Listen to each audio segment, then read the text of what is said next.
It's one of the most haunting missing person cases of our time.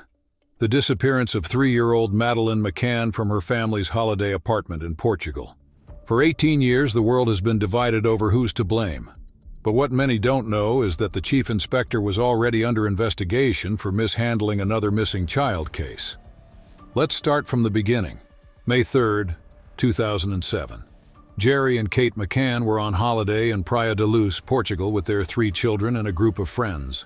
Around 8:30 p.m., the adults went to dinner at a nearby tapas restaurant, taking turns checking on their sleeping children. The McCanns, who were staying in apartment 5A, had locked the front door of their apartment and the front shutters, but had left their balcony door unlocked as it could not be unlocked from the outside. This door was closer for the McCanns to use to check on their children, and would be less noisy as the front door was next to the children's bedroom. At 9 p.m., Jerry McCann takes his turn and notices that the bedroom door is opened more than he remembers it being open. The children are still asleep, so he thinks no more of it. He pulls the door so that it is almost completely closed and leaves the apartment. At 9:15, Jane Tanner leaves the restaurant to check on her daughter. She sees a man crossing the road holding a sleeping child. She does not go into the McCann's residence, but around it to her own apartment to check on her daughter. At 9:30, Kate is going to take her turn, but instead Matthew Oldfield says he will go as he is checking on his own children. He walks into the McCann's residence but doesn't enter all the way into the children's bedroom, a decision he later regrets. He listens for noises. He doesn't hear any noises coming from the children's room, so assumes they are all asleep. He does not remember if the door to the bedroom is completely open or if it is almost completely closed. At 10 p.m., Kate McCann takes her turn. When she enters the apartment, the door to the children's room slams shut. When she opens it, she sees her twins sleeping but does not see Madeleine. She notices that the window is open as the curtains are fluttering. She knows for sure that she did not leave the window open. She searches the apartment but can't find Madeleine. She runs back to the restaurant, leaving her sleeping twins in the apartment to alert the others that Madeleine is gone. Within 15 minutes, the Polícia Judiciária, or PJ as they are referred to in Portugal, have been called, and the Ocean Club initiates its lost child protocols, which means all staff will begin to search the hotel and surrounding areas. The McCanns and their friends state the PJ didn't arrive until 1 a.m. The police state they were there within 15 minutes. Either way, the McCanns, their friends, hotel staff, and concerned guests search for Madeleine until sunrise. People that were there that day say they could hear Madeleine's name being called all night. May 4th, 2007. Interpol is alerted, roadblocks are set up by 10 a.m., and the McCanns are moved out of apartment 5A and into 5H with their friends the Paynes. Apartment 5A is searched and forensic evidence taken. Sadly, by this time at least 20 people had traipsed in and out of the apartment, including police and staff from the Ocean Club. No one was wearing gloves. The PJ later admit they did not secure the apartment properly. The McCanns moved to 4G, which is still in the Ocean Club complex. Another apartment was loaned to them by Mark Warner, the owner of the Ocean Club. This apartment came to be known as Mission Control, as it was a meeting place for anyone involved in the search. Warner also had his own press team who helped the McCanns navigate the growing number of media in the first 10 days after Madeleine's disappearance. After that, the British government sent a press secretary to help the McCanns. This is the first time that this had ever happened. May 15th, the McCanns set up a charity called Leave No Stone Unturned that some very rich people donated to, including Richard Branson, Sir Philip Green, and Simon Cowell. This money was used by the McCanns to hire private investigators and to basically do anything to keep Madeleine's name in the news. The PJ show the McCanns pictures of local pedophiles, hoping that they recognize one of them as a potential suspect. They don't. May 27th. 24 days after Madeleine disappeared, the McCanns hire a car. They use this car to get around Portugal and even go as far as Spain, sticking up posters with pictures of Madeleine, hoping someone will recognize her and lead police to her. May 30th. The McCanns and reporters fly in Sir Philip Green's private jet to Rome to meet Pope Benedict XVI. By the middle of June, apartment 5A is no longer considered a crime scene and is rented out to holiday makers. June 30th. Balloons are let off in 300 cities around the world by concerned people searching for Madeleine. July 1st. The McCanns moved from the Ocean Club to 27 Rua das Flores. When the British government withdrew their government-paid for press secretary, the McCanns hired their own, with money raised by the charity they had set up. In July, they are befriended by another wealthy British retiree who lives in the area, Sir Clement Freud, grandson of Sigmund Freud. This gated home becomes their sanctuary. In August, apartment 5A is sealed off and considered a crime scene once again. This time it is searched using 2 sniffer dogs brought over from the UK. One named Eddie that is trained to alert to cadavers, and one named Keela that was trained to sniff out blood. Both dogs are taken through the apartment despite the fact it had been rented out to other holidaymakers. Both dogs alert behind the couch, and Eddie alerted near the wardrobe in the master bedroom. The dogs are also taken to a garage where the McCanns' new rental car is parked, and they both alert on the boot. The boot is searched and a blood sample taken. It is a match to the McCanns but could belong to any of them, including Madeleine. September 9, 2007. The McCanns leave Portugal and head home to England. They continued their relentless search for their daughter, and by March 2008, the charity had raised £1.8 million that was spent hiring private investigators and following any leads they could. July 21, 2008. The case is officially closed in Portugal despite there being no arrests. The McCanns still search. May 2011. Scotland Yard, at the insistence of Home Secretary Theresa May, opened a new investigation called Operation Grange. By 2020, they had spent £11.6 million investigating the disappearance of Madeleine McCann. They have investigated 8,000 sightings, 650 sex offenders, 60 persons of interest, and taken 1,338 statements. They have also managed, with the help of many other countries, to track all mobile phone usage in the area around the time Madeleine disappeared. Sadly, they still have not found Madeleine. Before we get to the suspect list, there's something important you should know about the Portuguese police and the man who led the investigation. Chief Inspector Gonçalo Amaral was in charge of the search for Madeleine McCann. But just one day into that investigation, it emerged that he was already under scrutiny for another missing child case: the disappearance of 8-year-old Joanna Cipriano. Joanna vanished on September 12, 2004, from Figueira, a small town only 11 kilometers from where Madeleine would go missing 3 years later. Amaral led that case too.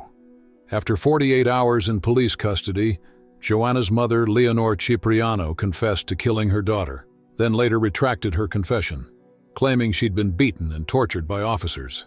Photos taken afterwards showed her covered in bruises. The police insisted she'd fallen down a flight of stairs while trying to harm herself. Leonor and her brother João were convicted of murder, though Joanna's body was never found.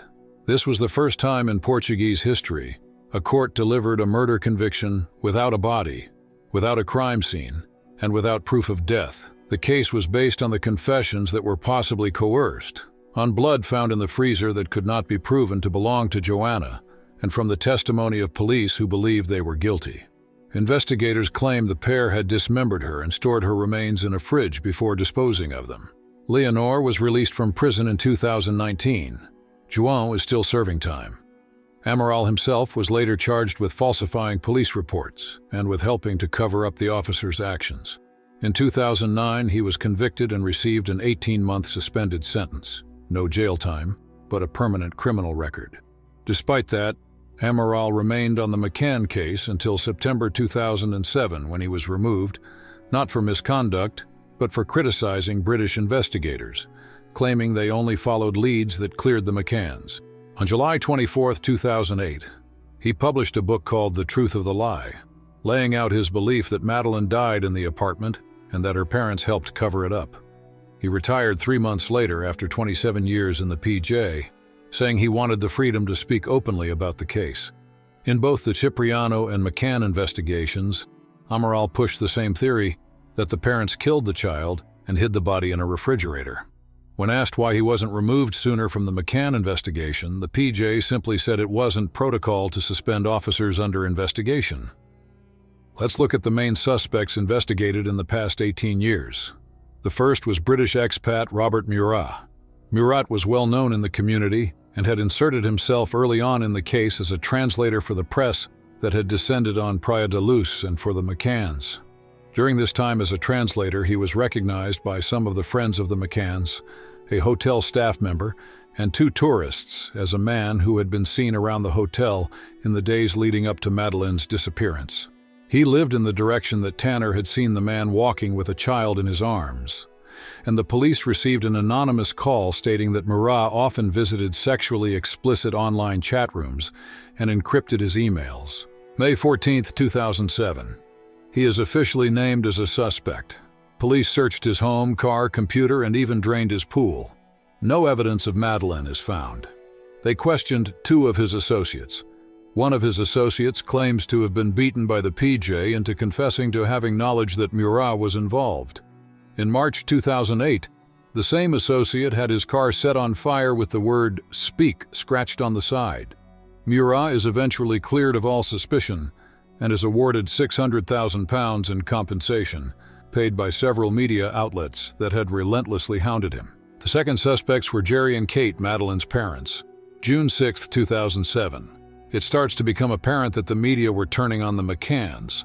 The fact that they had left their children alone in an unlocked apartment so they could drink doesn't sit well with most people, especially when the Ocean Club offered a night creche.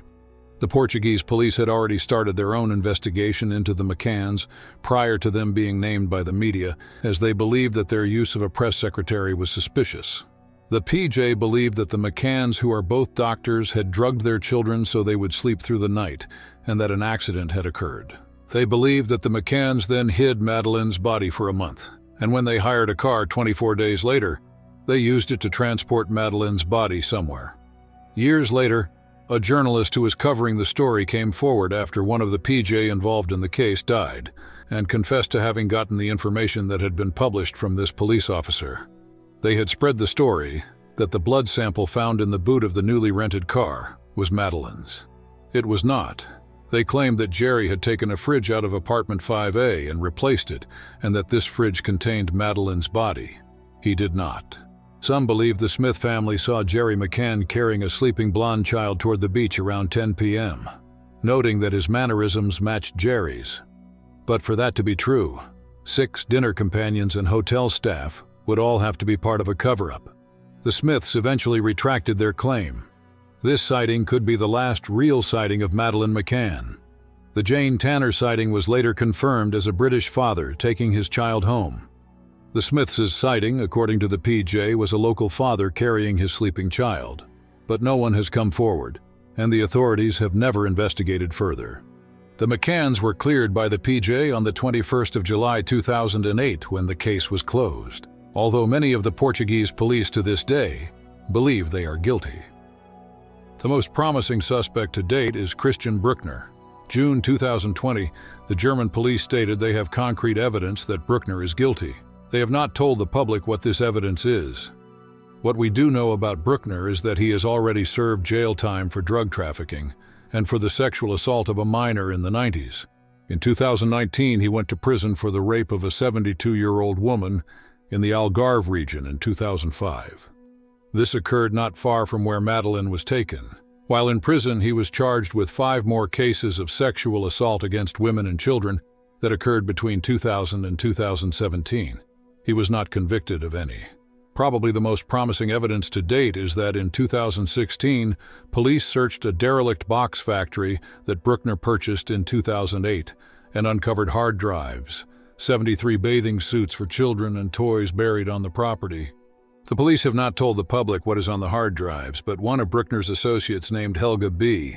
has gone on record claiming he has seen footage that Bruckner has taken showing him abusing many women and children.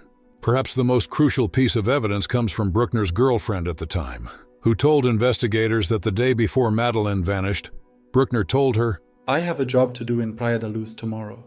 It's a horrible job, but it's something I have to do and it will change my life. You won't be seeing me for a while." There is also phone data that shows he was near the Ocean Club 30 minutes prior to Madeleine's disappearance, and the fact he sold his car the day after she disappeared. Despite the evidence German authorities say they possess, Bruckner has not been charged and has been released from prison. He is now living in Germany under strict supervision, wearing an ankle monitor. Bruckner claims he fears for his own safety, but anyone who knows his history would argue it's women and children who have reason to fear him. It's been over 18 years since Madeleine McCann disappeared. Her parents still maintain hope refusing to declare her dead without proof. If you have any information about the disappearance of Madeleine McCann, please call the UK Crime Stoppers on 0800 555 111 or email investigation@findmadeleine.com. Thanks for watching. I hope to see you again soon.